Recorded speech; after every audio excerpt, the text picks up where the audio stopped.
Okay, so we are calling the special meeting to order for the purpose of canvassing.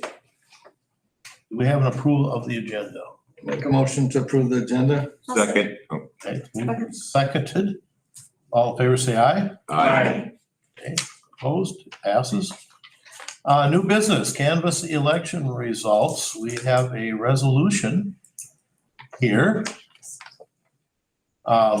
Resolution canvassing the returns of votes of school district general election. Would someone like to make that a motion? I make it a motion. You read it. You don't have to read the whole thing, but just tell us what you're making a motion. Be it resolved by the school district, Independent School District 741, state of Minnesota, for the canvassing of the votes of the most current election for school board members. Okay, that's enough. Everybody have a chance to read that? I just lost it. Any questions? Yes, second. I'll second. Okay, Thomas seconds. It'll be a roll call vote. Bruce, Aye. Cheryl, aye. Rachel, Aye. Rick, Aye. Gerald, Aye. Thomas. Aye. Passes, 6 votes for. Issuance of certificates. This is B. Anyone want to make that motion?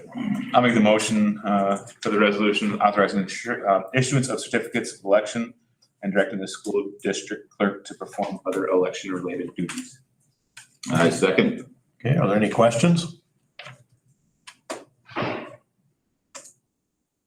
Okay, we need a roll call vote. Bruce, Aye. Cheryl, aye. Rachel, Aye. Rick, Aye. Gerald, Aye. Thomas. Aye. Passes with 6 votes, yes. We're ready for adjournment. Make a motion to adjourn the special meeting, canvass the votes. A second. Motion made and seconded to adjourn. All in favor, say aye. Aye. Meeting is adjourned. Okay, now Whenever you do work on time, just on that top line. next one. Okay. Okay, where are we? Not just. I don't know where I am. Trying to get back. It's okay. Yep. I'm gonna fill out my portion here.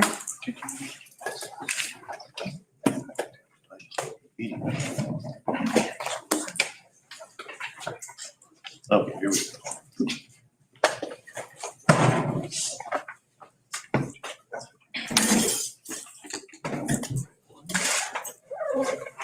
Okay, Anything else, Janelle? You're good? Nope, I think we're good. are we ready?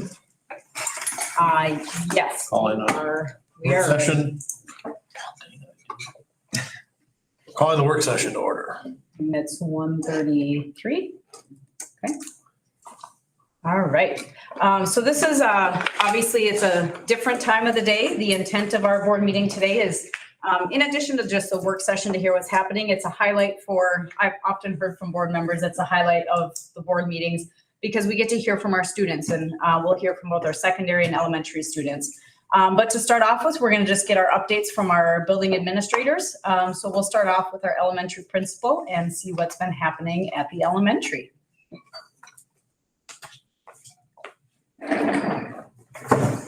Good afternoon. We've got a lot going on. It's hard to believe we are in the middle of November already. We started the second quarter and we are off and running. But as you can see in my update, we had our fall conferences. We had over 95% of our families attend conferences in person. We also had our book fair, which was a great turnout. We were able to raise some money to add more books to our library because of the book fair. So just want to say thank you to families and for their partnership in attending conferences. We recently had a 2-hour late start. During those 2-hour late starts, when they are planned, we provide professional development And this last one was focused on emergency procedures. Mr. Mathiasen was able to meet with the elementary staff and review our emergency procedure handbook as we were able to update some items in there from the summer and previous training. So that was a good use of time just to have that common communication and reiteration of our practices. Then the bulk of the remaining time was spent on our positive behavior intervention strategies, referred to as PBIS, which looks at the social, emotional, and behavioral component of school. And so staff worked with Mr. Mathiasen analyzing some behavior data that we've collected in the last couple months of school, and how do we respond and support our students in positive behaviors and behaviors that are less than desired. So that was time well spent as a staff and just having those in-depth conversations in that work. With PBIS, that positive piece is we recognize students at the elementary school for being mindful, connected, and respectful. And so you can see the last couple of months went by really fast, so fast that I did not put in September at the October board meeting. So here you are with September and October students who received the Bulldog Spotlight Award for being mindful, respectful, and connected during the last 2 months of school. I'm very proud of our students, and I love calling their names on the intercom, and they come down all excited to get their picture taken, and we make a big deal out of that. So hopefully those certificates made it home to families and they were able to share that excitement with their families. Looking ahead, just a reminder to everybody that we have no school November 28th and 29th, and then we do have our late start again scheduled for December 3rd, where we will continue our professional development with staff. And then I just wanted to give a kind of an informal update on the goals that I had shared with you at the beginning of the school year, looking at our social emotional learning and connecting that with our positive behavior intervention and supports. And Mr. Mathiasen has really partnered with me on this work and looking at our Character Strong, and same with Mrs. Shea, our school social worker, and how we're ensuring that all students are getting that tier 1 instruction across the classrooms. And then when students need redirection and reminders, how we provide that support around behavior. We are working with our new ELA curriculum in tier 1. So we've had ongoing conversations, especially around getting that first month of school under our belt, which teachers shared with families that the first month of our ELA curriculum really focused on routines. And then they were able to dive a little bit deeper into the actual reading curriculum, into the stories, and starting that piece. I think we shared in October about our personal learning plans that all families received at conference time, which shared student data and then how we are responding to that student data. And so I just wanted to call out aligning our practices to the Minnesota READ Act and how that was a big one with the READ Act, and how both the elementary and secondary took that step forward with those personal learning plans. And then lastly, of course, continuing to build that positive and effective relationship between school and family and community. That's certainly ongoing. So there's just a brief update and overview of my personal goals, but then also looking at the last month and a half or so. All right. Questions? I don't have a question. I have a comment though, and this has to do with what you talked about. I think about using the data from FastBridge. I had an opportunity on Sunday at my other job to talk to a lady that was back here from Las Vegas, who's a teacher there. And so we got talking about FastBridge, actually data and just the differences between school districts and, from this state versus Nevada. And so she had mentioned that they just started using FastBridge the last couple of years, and how impressed she is with the data that can be extracted from that and how they put that together to start making those interventions. And so then I explained to her who I was or exactly what I do, and that we are using that here and have been for quite a while. So it is something that I think is very, very instrumental in really helping our students out, the young kids, and growing them and helping to advance them from the school district. So, hats off to you, Ms. Bullard, and Mrs. Akerson, and to you, Mr. Rasmussen, for really, that team that you put together to break this data down.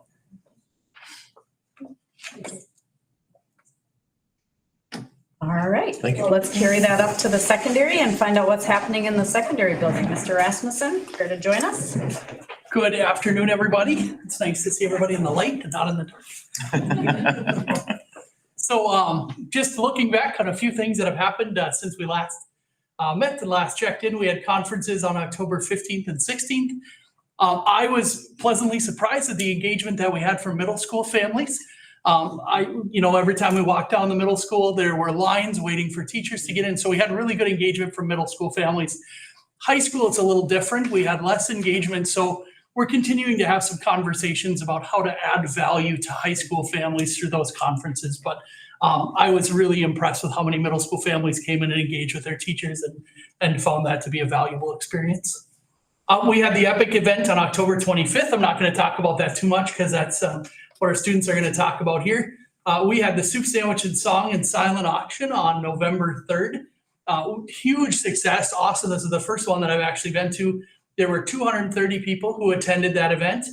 They raised over $8,000 for the Nashville trip. And they had, if you weren't there, an entire half of the gym was taken up with silent auction items, and there were over 200 items to bid on. So just a really cool community event that the band and choir put together. So just a neat event and fun to attend. And then on November 11th, we had our Veterans Day program yesterday. Just a really cool event. We had programs we had two separate programs, one for middle school and one for high school. We invited the community to these programs via the Painesville Press. I was really impressed at how many people came out and supported. We had a lot of community members at both of the performances. So a big thanks to everybody who helped put that on, to Jackie Campbell, our boys and girls staters through the Legion, band, choir, and our speaker, Henry Ewers, who did just an awesome job talking about his experience in the military and what being a veteran meant to him. So very cool program. Looking forward, we have some things to look forward to here coming up. High school play on November 15th. Being somebody who has directed one of these in the past, there is an incredible amount of work that goes into it. These students come here every day after school for 2 months and rehearse, and they only get to perform it 3 times. And so they get to perform it November 15th and 16th at 7 o'clock. And then at November 17th at 2:30, they're doing a matinee. I just encourage as many people to come out. Let's fill the auditorium. Let's get people here to support that. These students have worked incredibly hard. The play is called Puffs, or 7 Increasingly Eventful Years at a Certain School of Magic and Magic. And so it's kind of a tongue-in-cheek play about a particular school of wizardry that everybody should be familiar with. A popular book series. So Nashville Band and Choir trip coming up. They're leaving on November 28th, right after Thanksgiving. They at 10 o'clock here, they're going to load the buses and head down to Nashville. We have 54 students that are going on that trip. Some of the highlights that they get to experience, they're going to visit Graceland Mansion, attend a Grand Ole Opry show, get a backstage tour of the Grand Ole Opry. They get to visit the Country Music Hall of Fame. They're actually going to record at the famous RCA studio there. And so just a really cool learning experience outside of the classroom for those band and choir students. I'm excited to live vicariously through the stories that I will ask about when they get back. So, and the other thing that's coming up kind of on, I just want to put this on your radar, but we've had a lot of Spanish students and our Spanish teacher work together, and they're looking at potentially a trip to Costa Rica sometime in the summer of 2026. So they may start to fundraise that, but just another really cool learning opportunity outside of the classroom for those students. So those are my updates. All right. Any questions for Mr. Rasmussen? I really enjoyed the silent auction. All That's awesome. We were chit-chatting with some of the students as we were going up and down the tables and forgetting where we bid and where we didn't. I've heard from some people that they were afraid that they were gonna go home with a lot of pies because they bid on a lot of pies. They were hoping people outbid them on some of them, so. That was my husband. I think he bid on 10 of them and got one. Well, as long as you weren't bidding against him, it's probably okay. Well, actually, that happened. Oh, shoot. My daughter and myself bid against each other on several items. Oh, shoot. That's good stuff. Yeah, it was very, And we it got was the, very cool. got the students going with that too. There were a lot of 50-cent bids. Yeah. Their students would bid and then they'd go back and check and bid on it again. It was fun. It was fun. Good. Very much enjoyed. All right, thank you, Mr. Perfect, thank you. Rasmussen. All right, let's hear what's happening in community ed. So Chris O'Brien, if you want to come on up and tell us what's going on there. All right. Good afternoon. All right, we're gearing up for the next round of activities. So the catalog is something that is a primary focus right now to get things put together, to get it to the printer, to get it in your mailboxes, hopefully by the beginning of December.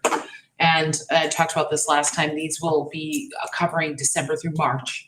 And so some items that we typically had a spring brochure, so we've cut that one out. So items that need to get in there will be preschool and kindergarten information nights, registration for preschool, some summer baseball and softball information, and our summer pause. So they'll get a little preview of summer as well as winter. So summer and spring things. Pause program, we are fully staffed. There are no more children on the wait list. So, and we can take more if necessary. So that's a good feeling. It took us a little bit to get there, but we're finally fully staffed. And then connecting with summer staff already to see how many will be returning so we can see how many kids we can take over the summer. Our early childhood program, so that's a busy one right now. We have preschool going on obviously at this point, but we also had early childhood family education classes. Those are our evening courses. We had one class that went that we offered two, but one it ended up being one. So we had children ages 1 to 3. There were about 12 kids in the class, so it was busy. And it was a fun class. We were offering 2 classes in the winter. Last year we were able to field 2 classes. I feel like we will, winter, I think people are just looking for things for their kids to do. So we're offering a 0 to 1 class and a 2 and 3-year-old class together.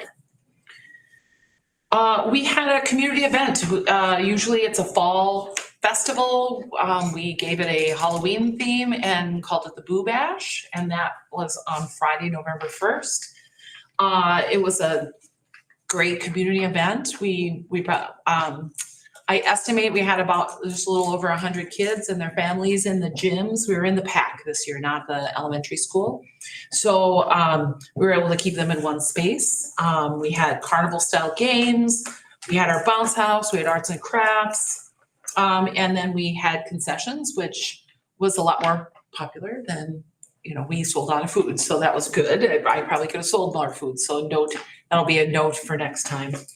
Shout out to my early childhood team, my PAC staff, Miranda, Gerald, he was there. We had student volunteers, Harmony Cerna, Peyton Spanier, Bella Peterson. I had 3 NHS volunteers that helped as well, Bridget Holcomb, Carter Brooks, and Kayla Top. So I couldn't have done it without them, and I was very appreciative. We are going to be having discussions. We're talking about, and I said earlier that we'll be talking about or having preschool registration advertised. We're having we will be having some discussions around the possibility of offering all day 4-year-old preschool, because right now we currently offer half-day options. So we will be having some discussions around the feasibility. How does it impact our busing, special ed, space availability? So those more to come on that. We'll be holding those discussions soon. I will have registration for families about mid-March. So we'll have to have something ready to put out for families for that information night, so they know what we have to offer. Yeah. The playground. So we're ordering equipment. I've been talking with our person.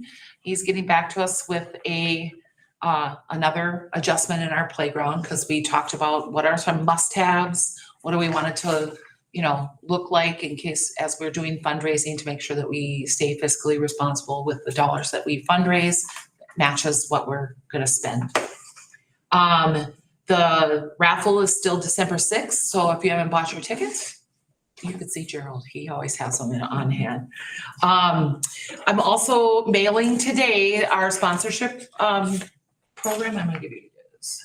This is what's going out in the mail to businesses, anyone interested in possibility of maybe sponsoring a piece of furniture, a playground equipment, or maybe they want to volunteer. One of the big things that we're doing is we want to do a community build that will save us $15,000.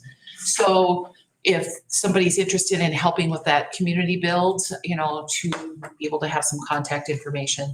But that's our dream. That's what, when I wrote grants, that is the budget but that is the playground that we would like to be able to build, that will go in the back of the school, elementary school.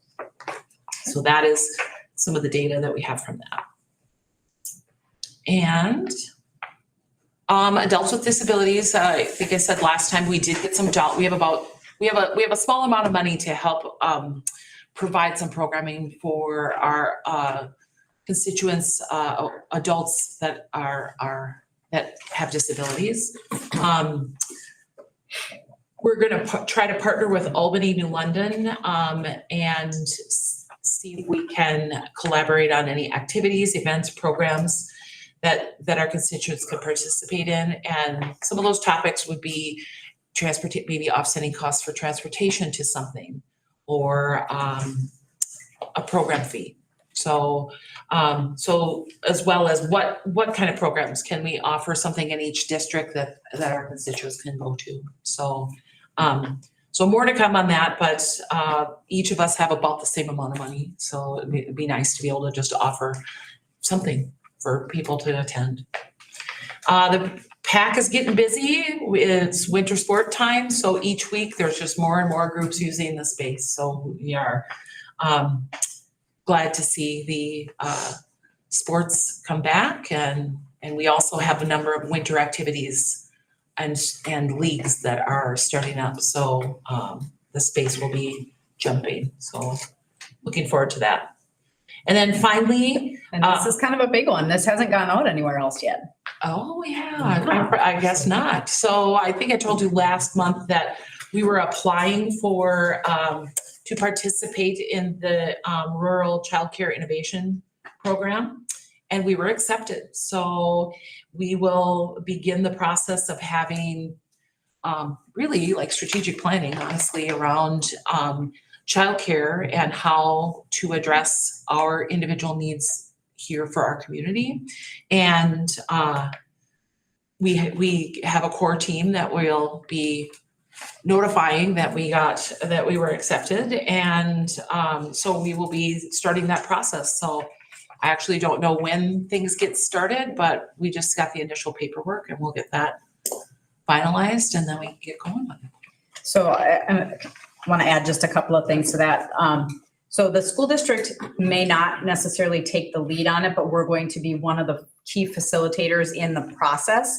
Because I don't know that this is, when I sent message and communication out to board members, it's really, we're in the exploration phase to understand and know what does our community need through data, not through feelings, right? We know like the emotional response to how much our families are struggling with daycare, but what does that look like by numbers, right? And where do we put the best focus? This is a project that will take place through the Economic Development Center, through City Council. The Lions has been offered up some support. The Community Foundation has offered up some support. So it's really going to be a very collaborative process to dig into. So I'm just excited to see where we go with it. But I do want our taxpayers to know that the district has not, we've not taken this on as it's ours to own, but we are a key player in the conversation because we have a significant 3 to 5 year old program. That's a huge part of childcare, right? So it's important for us to be part of the discussion. So more to come on that. Okay, thanks for letting me add on. No, no worries. That was great.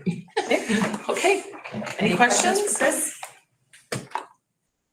All right, and then we'll find out what's happening outside. Thankfully, it's not snowing. Outside or inside or? Outside, inside, no, you got some good information to share. I'm excited to. So, first off, fire marshal was in the buildings a couple weeks ago. He was a great guy for a guy that had never gone through something like that before. It was very painless, and a lot of easy stuff, door blockage, so on and so forth. A couple items that were a little bigger, still working. It's been some paperwork on my part, which Ken tries to duck away from that a little bit once in a while. But so I've been sifting through files and folders because in my mind it should be around here somewhere. So, but like the fire pads, like even in our gym, we know are good, but there's a room at the elementary that has the fire pads on them, and we need to know if they're fire safe. And I can't find anything on them, so I'm still working on that sort of things. Same with the overhead doors, like the ones in the elementary, right when you walk in before the high school. They aren't used anymore, but they are a fire door, so they need to be inspected annually. And here for the dishwashing door is the same. So a couple of items still working on getting them inspected and moving on. Going really well. Like I said, fire safety, George was awesome, and I thank Cassie. She was awesome helping getting the doors removed, and Jesse over there with his crew helped out, and we got everything pretty much done except for a few items on the list. So, and then over the MEA break, we got 1,000 more light bulbs in, LED. And then I just went back and I looked on what the energy saving was from the 2,000 to the 3,000. So they were 50, 2,000 would have been in September. The 3,000 would have been in October, and so kilowatts went down quite a bit per month. In September, that was school on with a 3-degree temperature swing from year to year, which in my mind is not a whole lot, almost 16,000 less kilowatts that month. And then October was 30,000 less, almost 30,000 less kilowatts used in. Did I do that wrong? No, I didn't. No, I think it's right. So it doesn't seem right, yeah. So I thought that was impressive. I don't have November's yet, obviously. It comes about the 15th. So I looked right before I got here just to see what it would be, and no, nothing there. So, and then you guys probably noticed door 7 and 8, we're under construction on them 2 doors. It's going really, really well. I did put some pictures up there. So, them columns were rusted off. Them guys out there actually dug down in the footings. I wanted to see what the footings look like. I told the foreman that. I said, I want to know that when this is done, it's done correctly. And that footings look like the day they were put in. They are in fantastic shape. So, but as you can tell, that column is rusted off and it's 4 inches down. It's overlapping there on the bottom and so on. And then we're going to pour, they're actually putting the forms up around them now. We're going to pour cement. Looks like they're going about 18 inches up on that column where they went. So the salt won't be able to get to the bottom of them poles anymore. So that should be a permanent fix, so on and so forth. So that's what I've been going on. Any questions for me? And I just have to say thank you to the parents and the staff at the secondary building.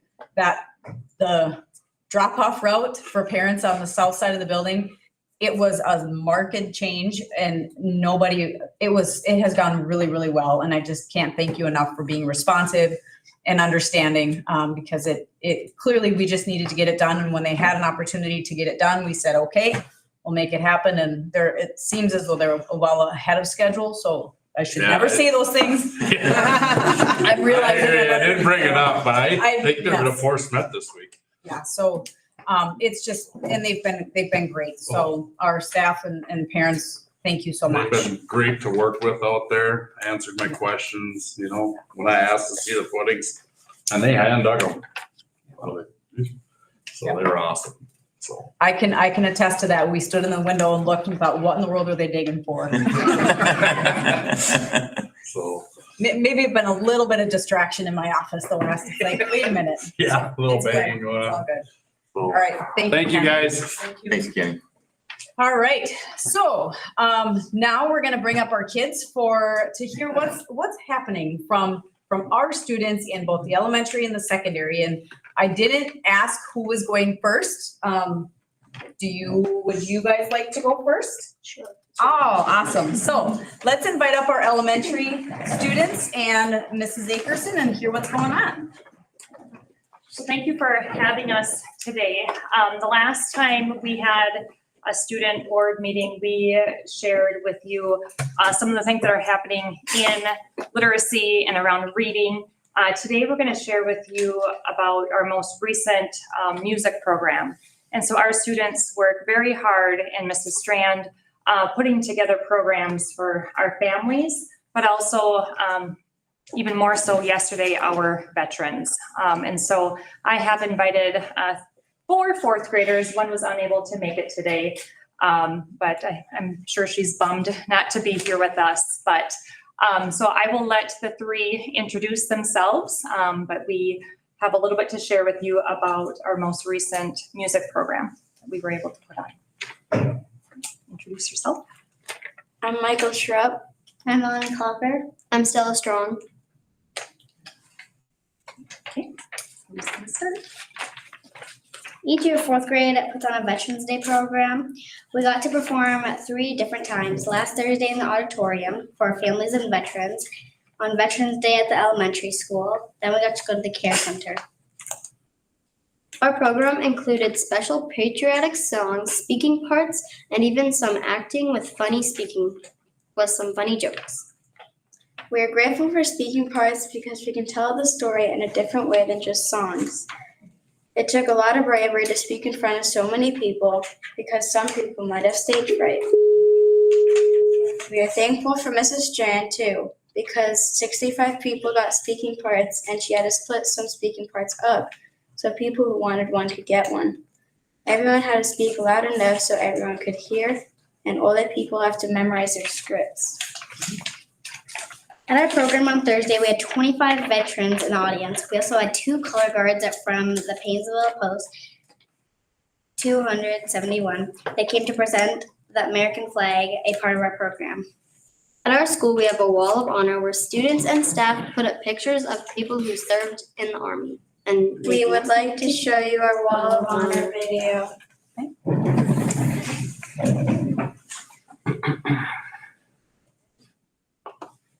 So this display is hung up at the elementary school. If you haven't been over to see it, it's in our hallway.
As you saw, that video was 4 minutes, and we recognize our veterans deserve more than 4 minutes of recognition.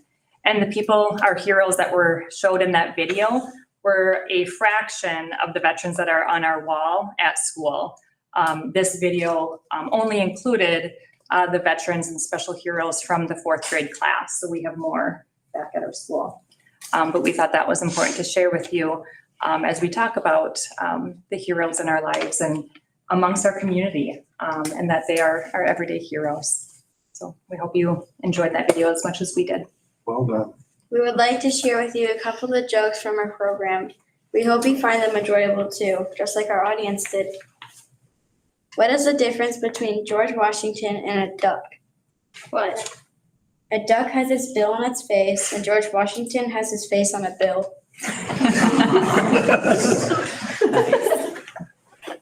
What does Lady Liberty drink with her scones? What? Liberty. Did you hear the joke about the Liberty Bell? Yeah, and it cracked me up. Throughout our program, we had tidbits of laughter and seriousness as we honored our veterans that day. So again, we thank our veterans for coming, the Painesville Color Guard from 271 to join us, and our families and friends that came. And of course, I think Mr. Rasmussen said it takes a lot of people to put a program together. And so just wanted to recognize all the hands to help make that program a success, and certainly to the 4th grade group for sharing their talents with us. So that's what we wanted to share with you today. Just a sneak peek at what 4th grade has been up to in the last month or so, preparing for Veterans Day. Thank you. Thank you.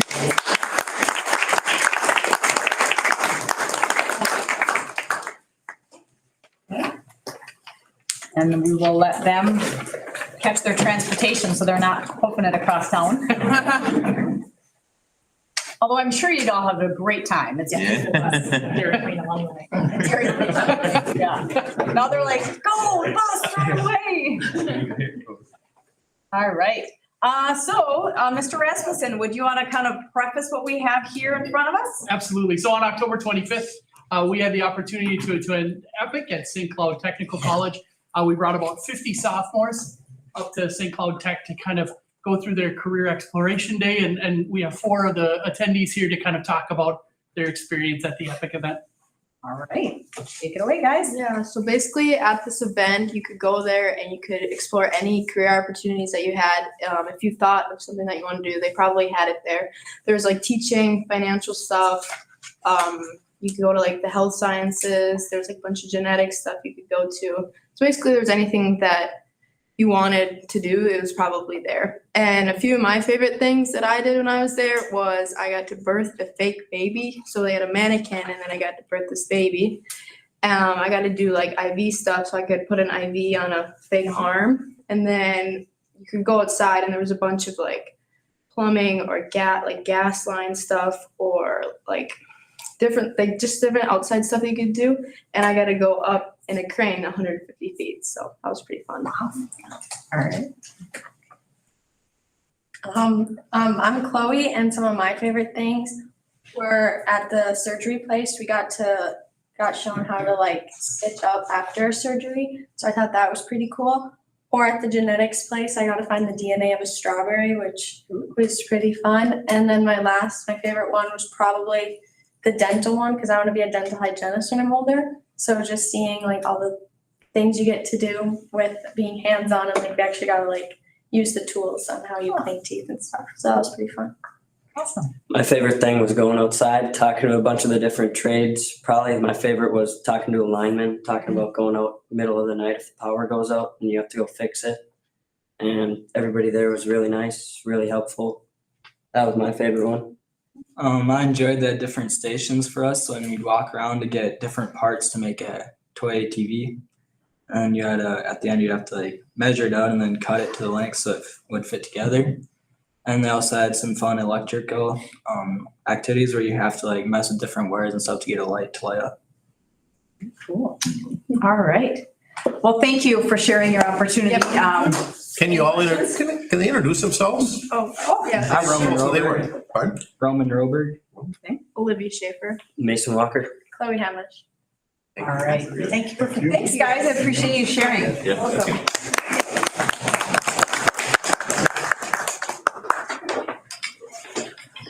And I have to say thank you for standing in front of us. I know that's always a highlight of everybody's day, so thank you so much. All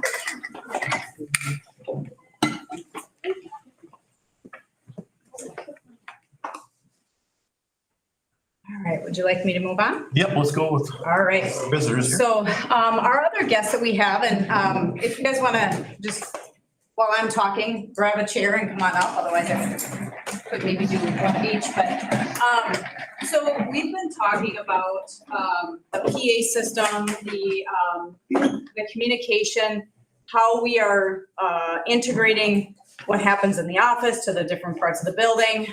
It's just been a conversation over the last couple of years.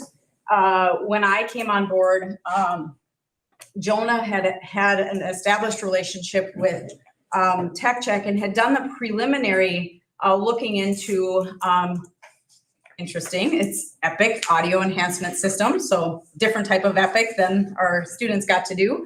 But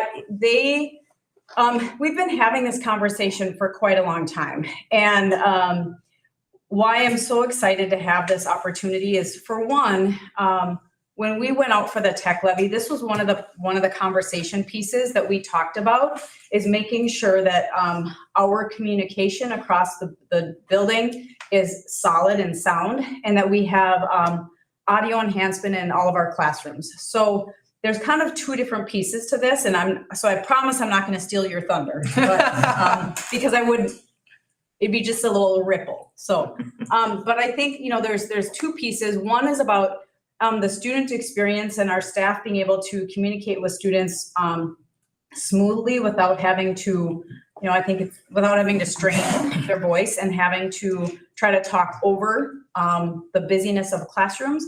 But then also just being able to have a really clear, efficient line of communication between the district, the offices and the classrooms. So, so what is attached to,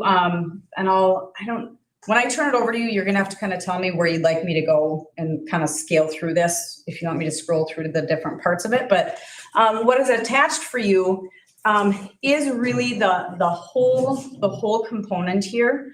And I know there's some questions that we'll be able to ask of the team, but from our surrounding school districts, I know there are a number of districts that have this package, and there's some that have a more enhanced package with videos as well. What we really looked at is in conversation with our leadership teams and in the classrooms and in the district and the secondary and elementary office, what's necessary. This is where the product kind of has landed in response to the feedback and communication that we've had from our buildings and from our teams. So with that, I'm going to just turn it over to you guys and let you kind of introduce yourselves first, if you wouldn't mind. And then I'll let you drive the conversation. Perfect. I'm Kevin Karagian. I'm from Tech Check up in Sartell. I've known Bruce, I've actually for about close to 25 years. Funny. And your face rings a bell, and you ring a bell from past things. And I'm Jake Van Helbeck. I'm also a member of Kevin's team at Tech Check, so joining along today. And I'm Emma Washbush. I'm from Audio Enhancement. And it's interesting, as Janelle was talking, is I remember having this conversation with Howard Cowbell. I mean, so we're talking 20 years ago about some stuff that was going on at the elementary school. And then Bob Hewitt coming to our office and saying, we've got some issues at the elementary.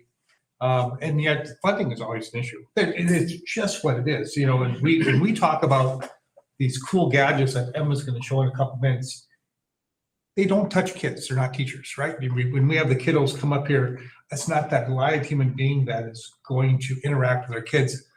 But the reality is, and Janelle's background could speak for this in the flesh, is when a teacher is providing instruction, the ability to have distributed audio in the classroom where you can just talk normally and every student can hear. And when we have students that start having hearing issues, that ability that they can seamlessly, without being that kid with those hearing devices, plug something over the side very discreetly and hearing what's going on is truly what it's all about. And then if we keep going on, after Bob, there was some guy, Matt, I don't remember what Matt's name was. And Matt and I had these conversations. And so these conversations about what we're doing in our classrooms and communication in our hallways and common areas haven't changed, although our buildings have dramatically. And that's kind of where we're at today. And so Emma's going to actually pass around a couple of different these gadgets that are going to be in every single classroom and what your teachers are going to have. But Janelle is fundamentally correct. There are two portions to this. One is how we page.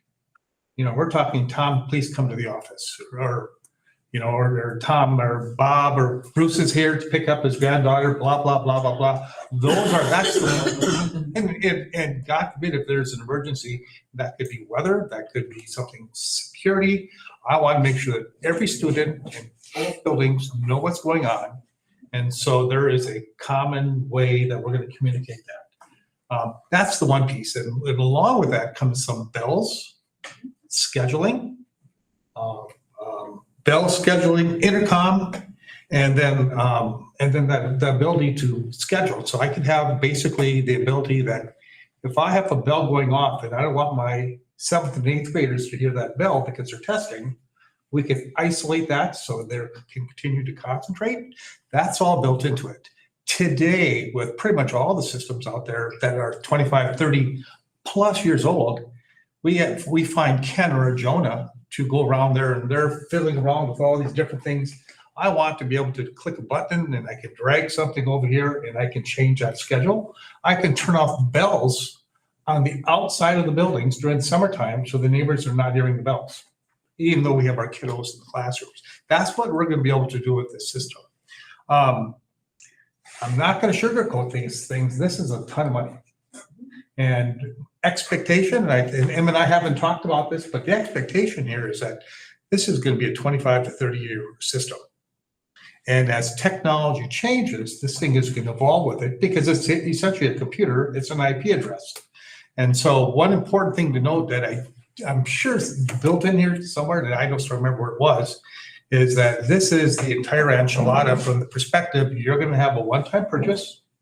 There are not gonna be yearly renewal costs, yearly licensing, which has become a budget line item in every school district. And so you're gonna buy this, and next year I'm not gonna come back here and say, you need $12,000 or it's not gonna work. That's a really good thing. The other plus side of this entire scenario is that the federal government gives this thing called E-rate. Are we all familiar with this E-rate thing? What that is? Yes, no?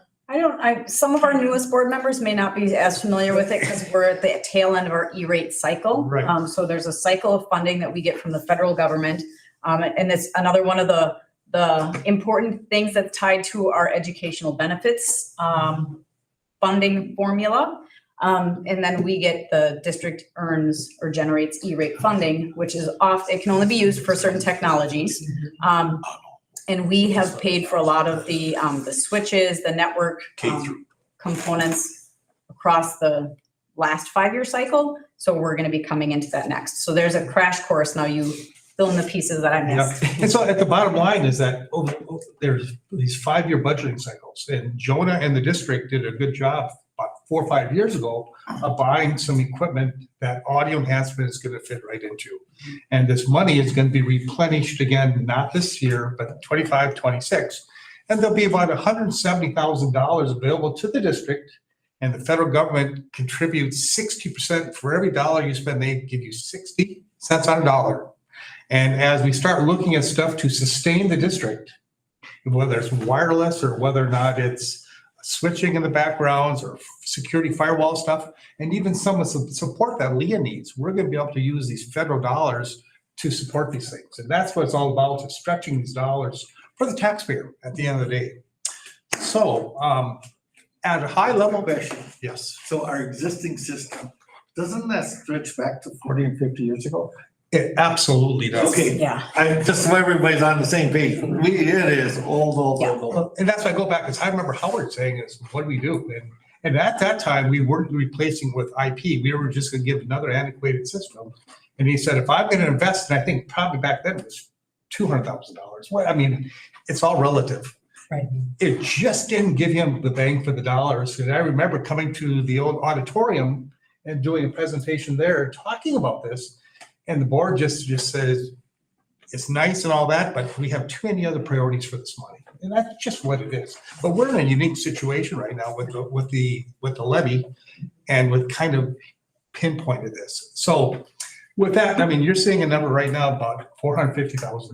That is not an insignificant dollar amount. We presented this to Janelle and the leadership team about a year ago, and was close to $500,000. And basically what we did is we came up to audio enhancement and our certified installers and said, if we did this in an off time of year, rather than the summer when everyone's busy, how would you drop that price? And we added a whole bunch of new features. We had audio enhancement stick to their bid after 2 price increases from 2 years ago. And they came back with the same exact numbers, financially speaking. So we missed a couple price increases. With our installer, who's done a ton of work in your school district, EPS is our certified installer. They know your buildings inside and out, right? So that's what came to that. From a competitive standpoint, audio enhancement is on the national PEPM contract. So it is a federal contract that has been bid out to reduce the cost and the timing it takes to get competitive pricing. It's been bid out already. The pricing that we're supporting with you today is at or below that, because we get certain deal registration pricing. It's kind of how the inside baseball stuff. But is it competitive pricing? Absolutely, if not even better from a bidding standpoint. Because ultimately, again, we're going to need to be fair to our taxpayer. And when the auditors comes around, they're going to say, how did you spend $500,000 without going to bid? We could say, this was on that national contract, and they're gonna say, that's exactly what we wanted to hear. Okay? That's the background. You say this is a 20-year plan or 25-year plan, a system. How long is it warranted? I see it's a one-time licensing fee, but what happens in 5 years now or 10 years? I mean, is there anything that you stand behind on this? Yep. Stealing thunder and all that. There is a 1 year warranty on the installation. And basically, the installation is, when all said and done, we're gonna put some strobes and some horns in the new PAC center, because the audio there, beautiful building, if there was some important information, you can't hear it. The speakers are too high and all that. So we're gonna do some fun stuff in there as far as getting better quality audio. If that doesn't work 6 months from now, we're gonna come back at our expense and we're gonna repair that stuff. From an installation, we're gonna know in the first couple months how many times we need to come out. The installers are all based on the same cloud. I mean, that's good. So when there's a problem, they're not gonna say, gosh, it's 300 miles to get here and it's gonna cost you a trip charge or blah, blah, blah, backing up. From a hardware perspective, Audio Enhancement has a 5-year warranty on the hardware. It's essentially, go ahead, if you want to just pull the MSL. These are really pretty sophisticated gadgets. 5-year warranty. If one dies 5 years from now, 6 years from now, you would purchase another device. But from a warranty perspective. So this isn't 100% wireless. No. Some of it has to be hardwired in a machine. Correct. Yes. Yep. So that's kind of some of that's why some of the cost is what it is. So, well, over the last 5 to 7 years, EPS has been here multiple times installing Ethernet cabling. We cabled some of the doors for door access and all that. One of the questions Janelle said is, well, didn't we do all this cabling? And the answer is yes. But this device, and again, Emma's going to talk exactly what this is going to do. This needs an Ethernet connection in every single classroom. We have cable in our ceilings in both buildings that is minimum 40 to 50 years old, except for the new addition, right? That cable is brittle. It is extremely forgiving cable. So over the years, whether it's Ken or one of his crew members cut the audio cable and spliced it with some duct tape, it has been extremely flexible. Well, the problem is now is we've got so many cuts over the years that we're seeing some unreliable situations occur simply because it just doesn't work. And when I have an announcement that I need to evacuate a building, I need to make sure everyone's hearing that clearly. And so the staff know what's going on, right? And so part of this is that they're going to rewire the entire building above the suspended ceiling with 2014 18.2 cable from an audio perspective. They're going to put in 300 and some odd common area speakers. All our speakers are 25 to 40 years old. You know, we've got our money on them, but they are extremely old. And when I ask the question specifically is, do we have to replace every single one of these old speakers? Not the new ones, but the old ones. The answer is we're gonna have to touch every one of them anyway to readjust this. If we're gonna do this, let's do it once from an expenditure standpoint, that we know it's gonna work. Well, trust me, I know the guts inside here are really old, and I'm definitely for this, but I guess the question I have, and we run into this in the country on the internet, where I've paid for, I'm not gonna say the company, to get the latest and greatest, and all is good. And all of a sudden, 5, 6 years down the road, or 10 for sure, you come along and say, you need to put the latest and greatest cable in again. I guess that's the part I kind of question a little. 20 years, that you stand behind something for 20 years. Yeah. I hope you do, that'd be great. But I think from an audio perspective, nothing is, a speaker today is the same speaker 20 years ago. It's a 70 volt speaker, right? I mean, that technology hasn't changed, and that's truly a commodity, right? That's just what it is. And the audio is what it is. Ethernet is at the latest standard is today, 1 gig standard with power over Ethernet, right? I'm powering all these devices over an Ethernet cable with some of our stuff we're spending with E-rate. That has just gotten to be more sophisticated. My full expectation, and I won't be here 15 years from now, maybe a number of us won't be. My full expectation is that will still be powered by the current technology. Audio enhancement has been around since. We've been in business for over 46 years now. We've been doing Epic specifically for over 20 years, and we have customers who still have Epic from that first year we have implemented it and haven't upgraded it. Right. There's going to be upgradable features in the future, but that's what we pride ourselves on. We're a K-12 only intercom company. That's what we do. You know, and to do specifically, 9 years from now, that server is going to wear out. Well, we need a new server probably at some point, right? We have to purchase it. Well, that's not going to be a forklift upgrade. That is going to be, we're going to get the latest, greatest computer box. It could be this big, it could be as big as your phone. We don't know those things. What we can say is we're going to have kiddos in our classrooms and we're going to have teachers touching those kids that they need clear audio, right? I need systems that are going to intermingle with your other security systems, which audio enhancement does. So as we evolve our physical parts for a building, we have a lockdown, audio enhancement is going to give some signals to different classrooms and to the offices of what's going on. I want those systems that can grow with other parts of our building that we don't currently have. So, but valid questions, you know, I asked, wasn't Matt, another superintendent a couple of years ago, I said, tell me what your crystal ball looks like. What is the school going to look like 10 years from now? And he kind of laughed at me and he said, I don't think our crystal balls are very clear once we get past 5 years, right? And so we're trying to design systems that are going to last 25, 30 years. What's our building going to look like? Well, we're still going to have kids here, right? We're still going to need to page them. One of the blessings that this system has, it has, you know, an intercom system. And that ability to talk back and forth from the office is a touch of a button that maybe you can. Yeah. Yeah, if you can get your, scroll down towards the end. Okay. It has a picture of what the device is, but that ability to click a button and you're talking to that Mrs. Smith in that classroom and saying, could you have John come down? Okay. So that's the background. Emma, what's a teacher gonna be wearing on their lapel? And this one, Just a little bit more. a little more. Towards the end. Maybe the second Am I or third. finding the microphone? Is that what I'm Yep, looking for? Okay. Right there. Okay, let me cast that. Yep. Okay. Emma? So a huge part of audio enhancement, I think our name is pretty self-explanatory, is that we do classroom audio. That's how we were founded. We were actually founded by a mom who had 2 children who were born profoundly deaf. And we're told they're going to learn in special education for the rest of their schooling careers. And she was like, her name's Claudia Anderson. She was like, nope, not my babies.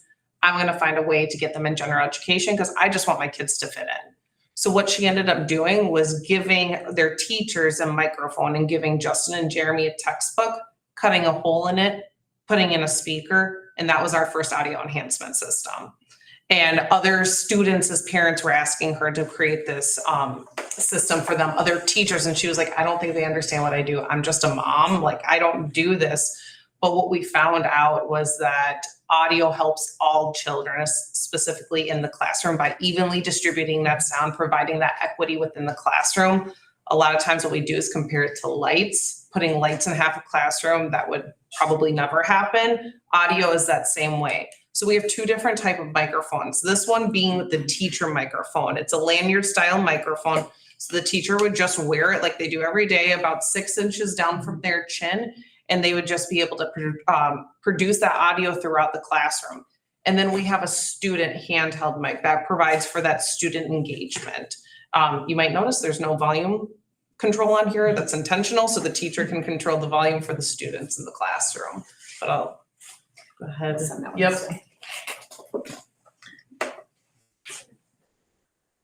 So, and you might be getting to this, but then one of the other features when you look at that handheld one is there is there are buttons on the side and there will be explicit conversation around when we utilize those buttons on the side.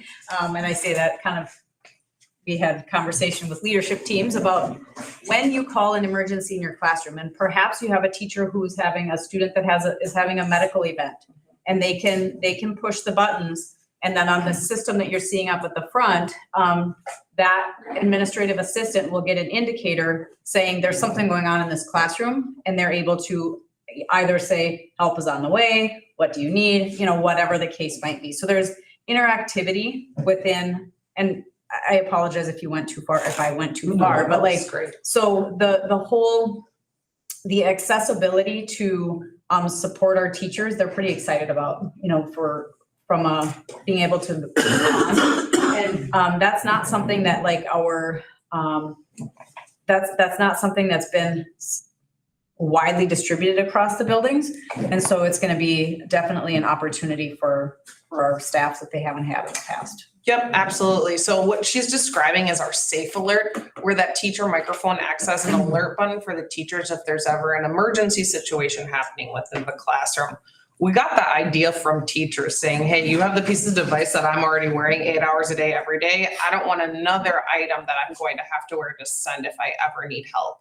So like what we talked about, this is the brains of the classroom. So this would be on like the wall. It's about a silent alert from within the classroom. So the teacher holds those buttons for 3 seconds. They don't do anything else. Like you can bump one, you can bump the other. They don't do anything except when they're held together for 3 seconds because it's very intentional. We want them to know exactly what those buttons do.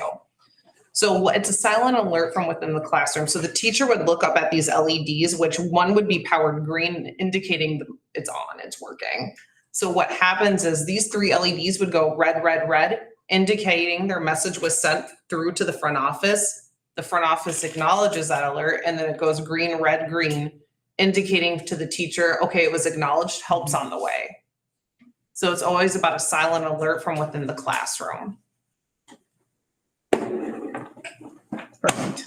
I got a question about the students' handheld unit. Yes. Is that kind of like if there's questions and that kind of stuff, so the other kids hear their question? Yeah. That's very interesting. As an adult, it takes place really easy. When you're a kid, I can't remember ever hearing somebody. Yeah. All of the elementary kids today, that would have been a perfect opportunity just to pass it along, because no other students in that classroom are not going to hear those conversations, right? I mean, that's just what it is. But you learn a lot when somebody else is asking questions. If you're too shy, you might have to say and somebody else probably asked the question for you. And so currently, in the majority of our elementary, they have the older style, and they've been around for a number of years, the towers. And so our elementary staff are not going to notice a whole lot of difference because they have the lanyards that they're wearing. But there's been no way for our students to engage in that interactivity because the teacher's wearing the lanyard. We don't have a student component with that currently. So when our students that have hearing loss or are hard of hearing, or even just they respond better behaviorally when you have conversation to engage with. They're not hearing because the kids they don't have the platform mechanism. So it's a nice counterpart. Yep. So if we can go back to one of the maps. So currently what we have today is if I need to do a page, right? I'm just saying, okay, we have announcements today, the bus 14 is going to be late, blah, blah, blah, blah, blah. It basically goes everywhere. It's either this side or this side. It's just basically what it is. What we're able to do, since we've got these fancy gadgets, is every spot that's a different color is a different zone. And I can page just that zone. I can page just the pack area. I can page 2 of the 3. Two of the 3. Thank you very much. Any combination of wherever I want, so you're not disturbing the instruction of the rest of the building. Each building will have one of those desktop microphones. So each building, clearly, the way we use bells and scheduling at the elementary is different than it is at the high school. We fully acknowledge that. But there are times that we're going to want to say, okay, everyone riding on bus 14, please come down, let's go. You want that ability to get in there and to do that. There's that piece. If you go to the next map, it basically shows you where all the common zone speakers are, the round ones in the middle. Then you can see the classrooms. Most of the classrooms will have 4 speakers that are synced together. In the bigger common areas, we have sometimes 6, sometimes 8. In some of our small rooms, some of our special education rooms, we have 2 speakers. We don't need 4, right? So Michelle and the team basically examined our initial proposal and we cut back on it in a number of different areas. We had some good discussions with Ken, talking about what on the newer areas, what should we be doing differently? And so, for example, in the PAC, if there are a bunch of kids in there and there was an announcement, you would never hear it. So I think we put in 2 strobe lights that if something, an announcement's gonna happen, you're gonna see an a visual. And then we put a couple big horns in there so people will hear exactly what's being said. So these are not cookie cutter type solutions. These are well thought out from a design perspective to give the district the most communication available when it happens, and try to be respectful of your dollars at the same time. Any communication going between the 2 buildings? Where did we land on Operate that? exclusively. From the Elementary district to office to the, They both have their own head end. They both have, so you'll be able to access it from the district office to be able to communicate into each building. yeah. Yes. Okay, so it does. So it will, but High the, school announcements won't, the elementary school will not hear the high school announcements. Yeah. And vice versa. right. No, that makes sense. Yep. But there is communication between the building. So in the That was our- case, let's say, Tornado. hopefully there's not, we have an emergency. Right.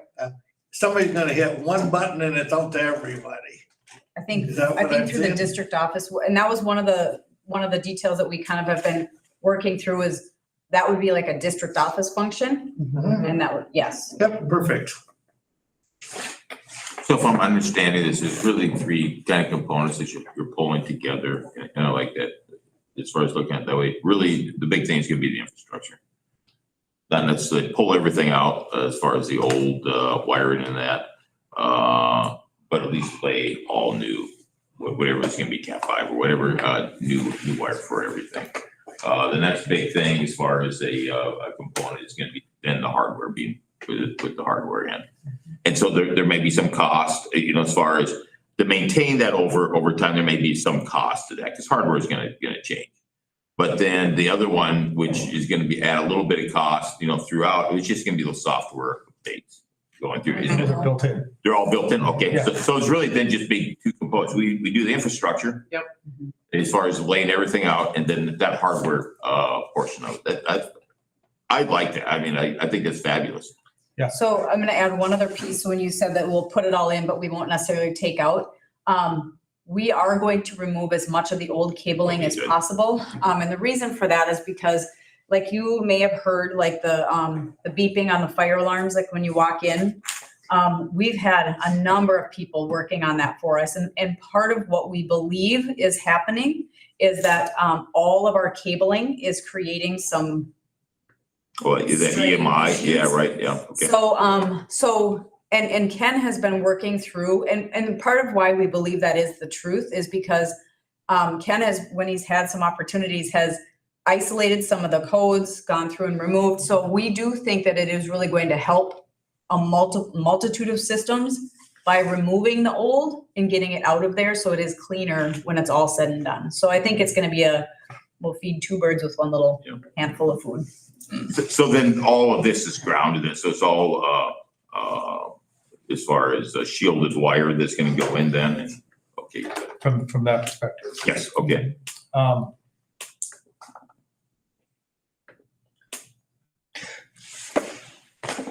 A hard drive could go out on a server. Right. Hard drives those are those small things.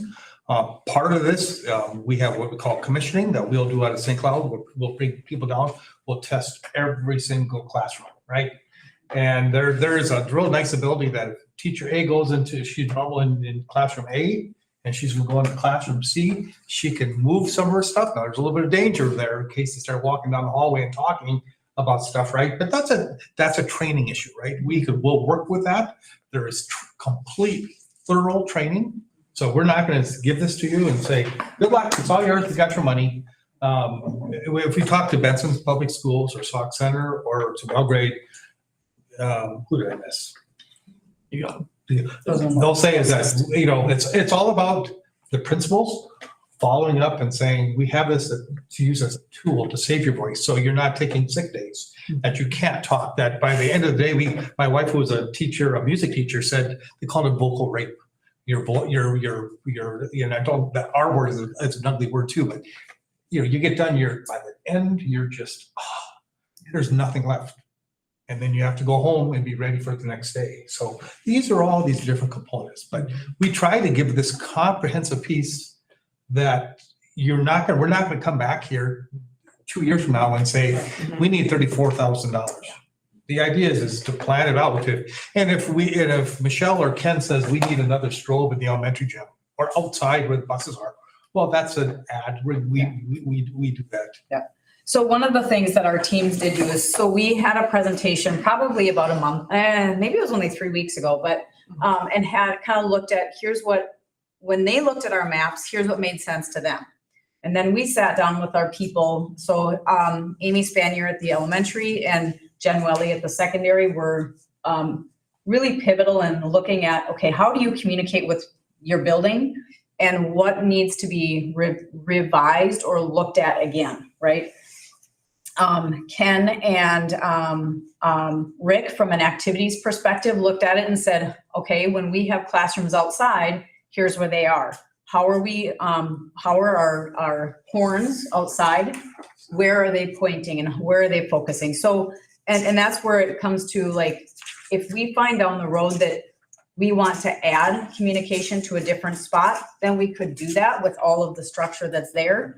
But we really tried to prioritize to, based on the people who are, I guess, doing the daily work, what made the most sense. Yeah, we did put horns in the outside to the activity areas. So if there's an event and we've got track going on or whatever, they would be able to hear, there's a tornado, we spotted a tornado in Belgrade, please come in, let's end the activity. We want that communication outside, and that's a zone by itself. Again, is if they don't need to hear the bells ringing, we can turn that off and there's no kiddos outside.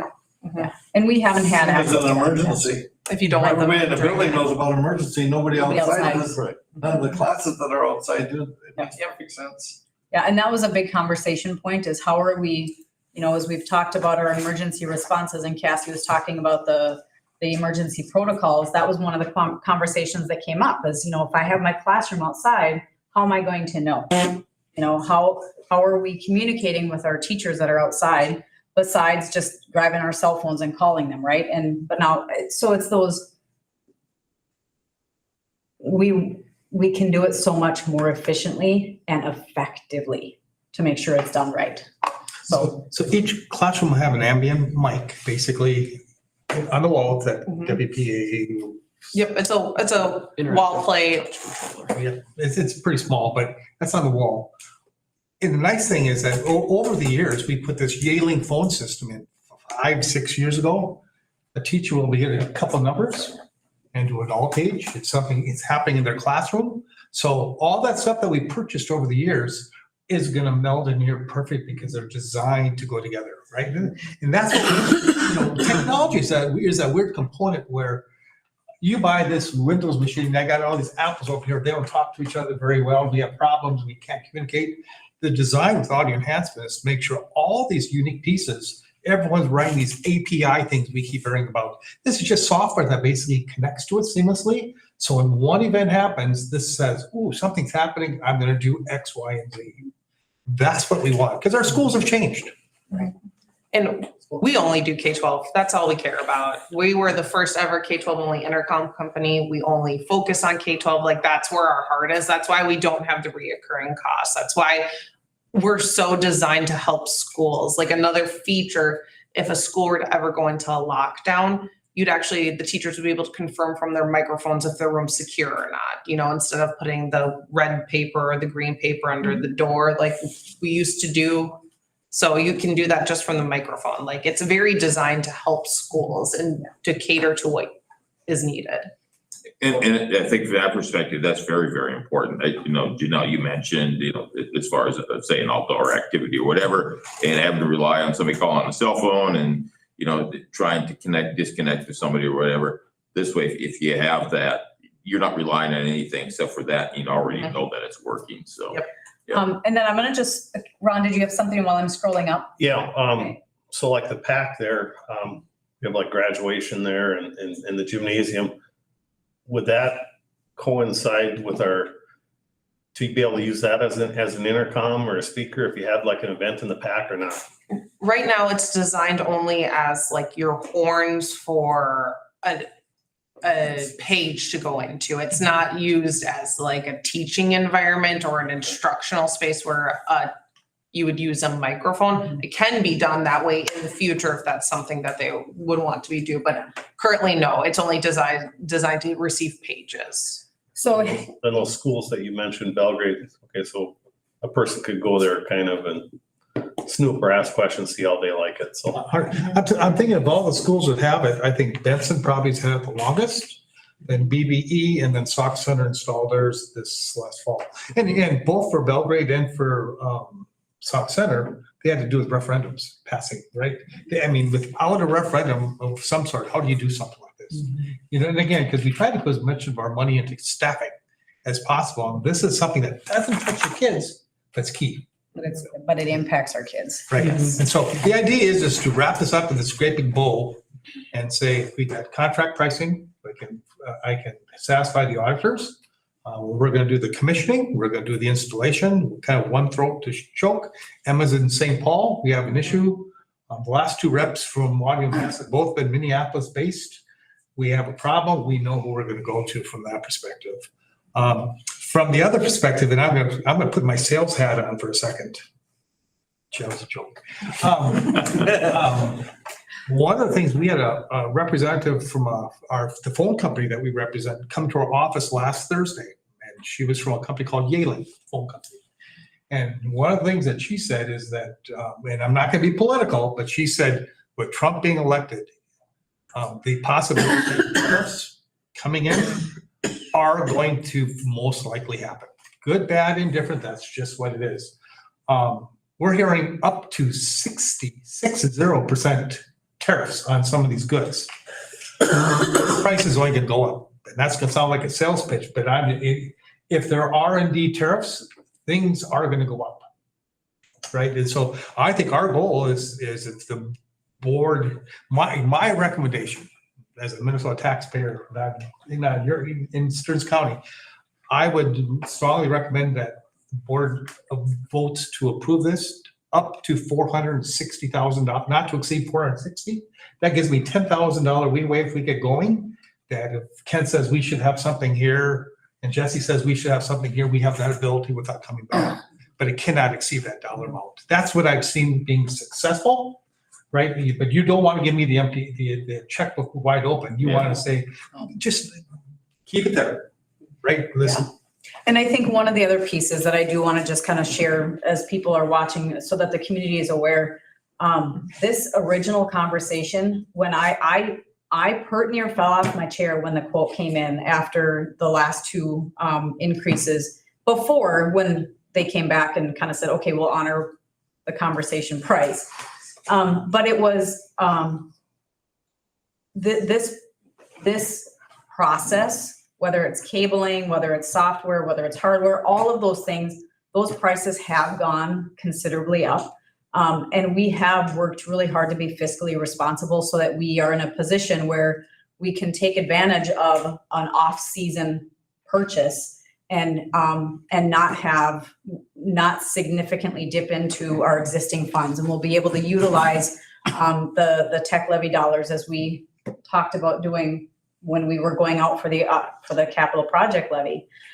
So I do recognize that these costs will go up. And I think that it's been an ongoing conversation to a point where it wasn't just Janelle Bullard sitting in the chair. It wasn't Matt Bullard sitting in the chair. It wasn't Bob Hewitt sitting in the chair. I mean, these have been ongoing conversations because when you have buildings that are the age that ours are, what's in them is what came with them, right? So it's just I at some think point in rather time. than the costs, worried about the costs going up, there comes a point in time we have to get it done. Yeah. I remember the discussions with Hewitt about it, and most of us have, this is not a new item. You just brought it up a little more intensely a few years ago, and you've just planned for a time that it looks like it works. Now it looks like it works.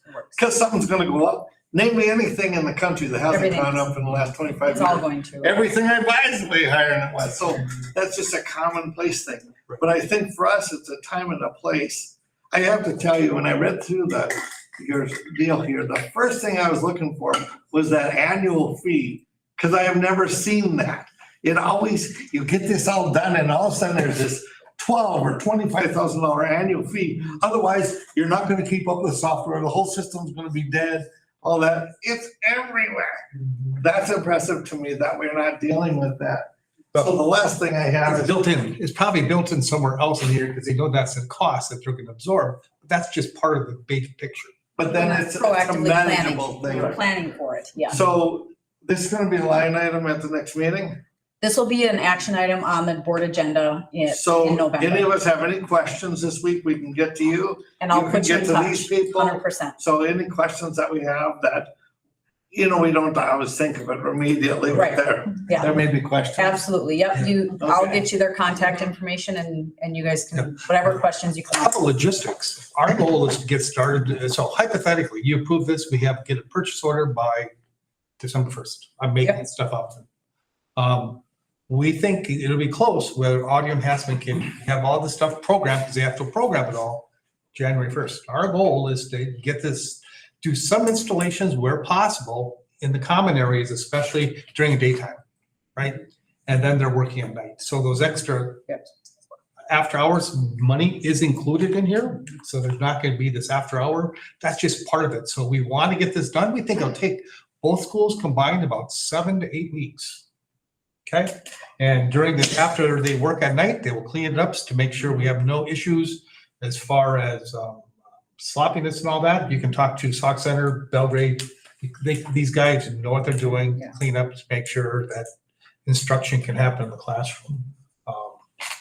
I think it's actually fun for the students, probably see there's activity going on. Yeah. I mean, Yeah. I think you can manage through that. What are you doing on that ladder? I know. Very good presentation. From the high school kids. Very nice layout you guys have here.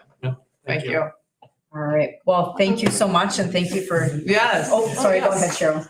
Going back to Ron's question, is there a possibility of getting an estimate on what it would cost to work into putting an announcement or a speaker type system in the pack that we can we see what that would cost extra to get that figured out? So- And the gymnasium, I just. Ken, can you take us to the pack right now? Our gym is brand new now. Oh, it is. Yeah. So we can, I guess the question is, in the pack, one of the things that no matter, and we can have more conversation about this, but we've done a lot of, had a lot of people that do sound enhancement look at our pack. And one of the issues is the reverberation of the sound throughout the space. And so it's an acoustical issue. So when we look at putting in speakers, if we want to talk about it from an instructional space conversation, we should also have a conversation around acoustic sound absorption so that the sound isn't going throughout because they are twofold in that space. So I'll just be honest about that. When we put that space up, I don't recall graduation being part of being in there in the first place. No. I always thought graduation was gonna stay in the gym that it was at. We seen a lot of people in there, everybody gets to see. Yeah. It's easy to get around, and then all of a sudden move to the PAC Center, cause it's air conditioning, it's got some other amenities, but it really wasn't for that. So we can have a conversation though, and I can see what we can pull together from a speakering. I just thought since we've got experts here, it's time to look at it. Yeah, and I think if I'm not It don't wrong, cost anything to ask. right, Yeah. we're gonna keep all the speakers in the new area, so we're not replacing what we just put Right, in 2 right. years ago. It's all the things around it, so we're keeping as much as where we spent that money recently, that's as good as we're gonna get.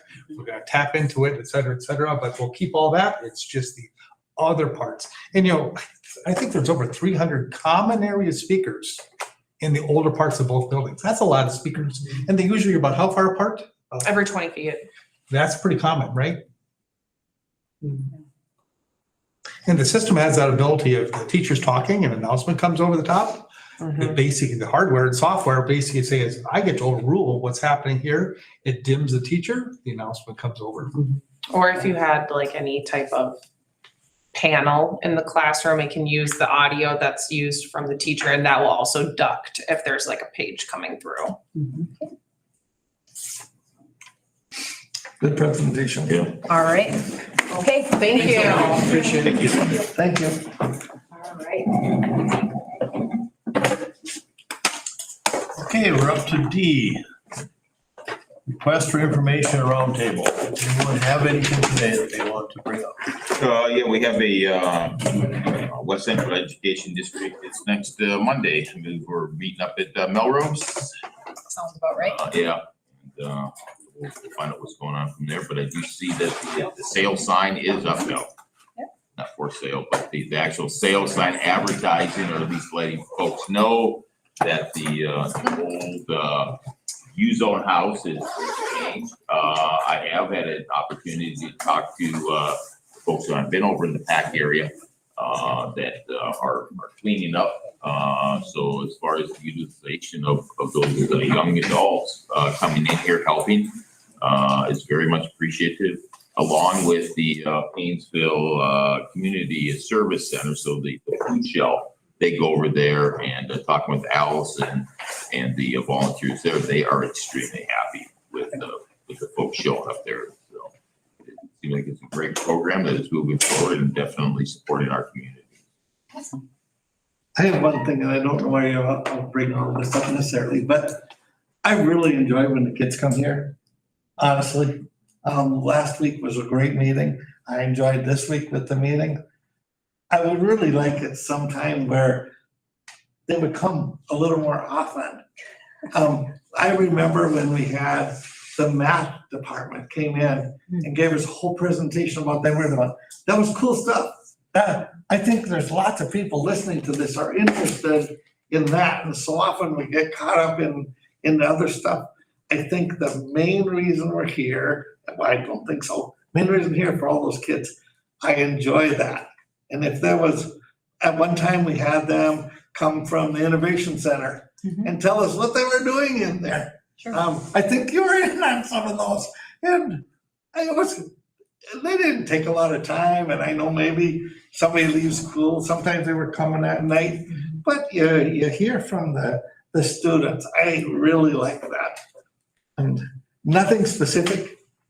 I just think there's so much going on here that nobody knows about. And this helps when everybody can hear it, and it helps when I can hear it. Yeah. You know what you're here for. I'd like to correct what I said. District Advisory Council Committee meeting is on Monday, and on Tuesday is West Central District. So There they, you go. I think, Okay. so. I still run into people who don't know what we have in the Innovation Center, and they have no clue what our woodworking shop has and how our welders are working, what they're working with. Yeah. Our medical fields. I mean, they're just flabbergasted when I give a little bit of a clue, and I don't know it all. Yeah. You know, and I'm really open to ideas on how to get people in. We have open houses, we have tour opportunities, we have, you know, it's whether that's posted in the paper, it's posted online. You know, sometimes if people, one of the best things that I've found is if you have a conversation with somebody and they want to see, have them reach out to me, and I'm happy to walk them through. I think it's just sometimes when you have a formalized something, people just kind of meh. So it is more of a, if you have a conversation and they want to see, have them reach out. I'm happy to show I them. think there's a lot of merit to that. Maybe it doesn't necessarily be you, but you might have somebody that can assist if you. Yeah. It's not like you have a lot of spare time, I don't spend. No, in the summer, I like doing the tours in the summer, but no, I mean, and it doesn't take real long. I do like to give teachers a heads up because they, as like when somebody comes through my house, I want to pick up my, you know, I want to be respectful and give them an opportunity to know somebody's coming through their space. But, you know, I'm happy to do that or facilitate it. But I always want people to know that they're welcome. I when we have the scheduled events, they don't always seem to do what we think they're going to do. And so have a conversation and set up a time. And then that word of mouth spreads. People do talk about what they see. The Lions Club in Painesville is meeting in the Innovation Center on December 3rd, 4th, whatever Wednesday is. So if the Lake Henry Lions ever wants to meet there, you're welcome. But they just, because there was a group that wanted to know and they wondered about it. So they asked, could we meet there? And I said, I suppose I have a connection. I can make it happen. I think we'd have a connection, but those are opportunities too, where we, when we're involved in activities or, it's opening up our doors. Perfect. Will you have a dollar amount for the next meeting? What we would get back on that 449,000? You said about E-tax or? Oh, E-rate, so that's different. So E-rate is, we can't use our E-rate funding for this. We can't. No, but what we can, so as things that need to go, so as he talked about, like the infrastructure, when you have components like switches and things that all of this runs on, those have all been purchased through E-rate funding, and those will need to be replaced over the course of the next because there's a schedule of like a 10-year schedule. Those will be replaced using that E-rate funding to sustain. So like to make this functional, it's not going to be an excessive cost burden because of the E-rate funding that we have access to. I think that's what he was intending to say, because we're really looking at using, this is the way that I'm envisioning this is we, as you all know, Colin Wolf didn't return this year. A portion of his salary was paid for out of the tech levy. So we have some cost savings there. We had some carryover from last year. And then being able to tap into the excess money that we're generating from our tech levy this year that we didn't have last year. So we'll have to cash flow it, but we'll be able to come out cost neutral. So that's how it would be paid for, but it would not be using E-rate funding. Okay. Okay. Just some more housekeeping. Did everybody sign the form for the I got certification? it back to. Did Ron get it? Yep. Okay, so I'll make sure we all got that signed. Guys, Okay, thank you. All right. Adjourned. Perfect. Thank you.